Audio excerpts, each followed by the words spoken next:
My name is Alexander Berger. I'm a research analyst at an organization called GiveWell, which does research to help donors decide where to give money.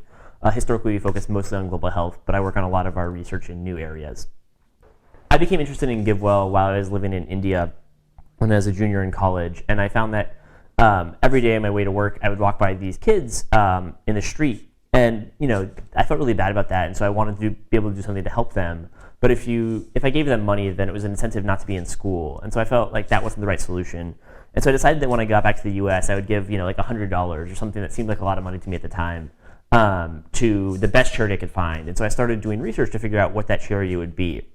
And I very quickly came to GiveWell, which is the resource, I think, that the best resource out there for people who are trying to ask that question, where you aren't sure exactly where you want to give, you're open to giving globally, and you just want to do the most good possible.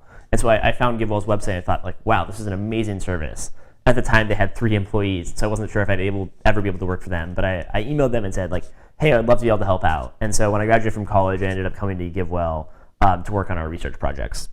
So I work on a new initiative that we have, which we call GiveWell Labs, which aims to answer the question, if you're a bigger philanthropist who's not just interested in global health necessarily, but is trying to do the most good with their money over a really long time horizon, where should you give? And in particular, probably like which problems should you work on? So should you work on political polarization or climate change or specific policy issues like, say, criminal justice reform?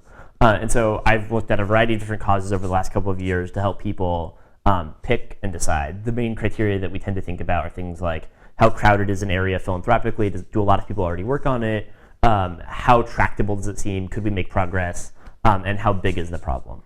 I think a lot about trying to both do the most good that I can, but doing so in like a maintainable, sustainable fashion. So I think if I gave away my entire net worth, which isn't all that much money, but if I gave it away all at once, it would be hard to save for retirement, or maybe I'd burn out and that wouldn't be sustainable.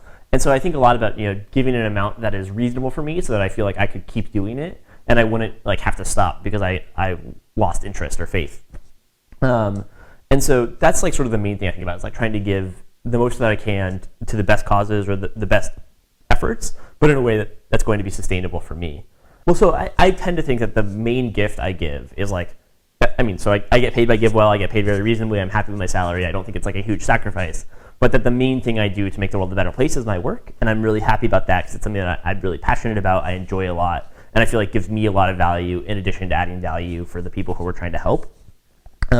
And so when I think about what's the most central gift in my life, that's the one I'm giving the most. I work a lot because I enjoy it and because I feel it is useful to people, and that's something that I really value, is to be able to have that experience. And so it's not a sacrifice, but it is, I think, a generous, it's a gift.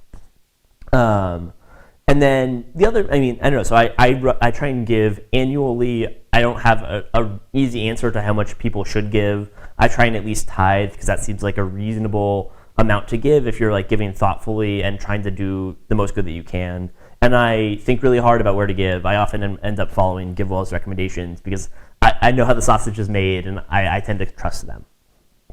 When I was thinking in college about what I wanted to do after I graduated and where did I want to go work, I actually thought that what I do for my job is the biggest resource that I give.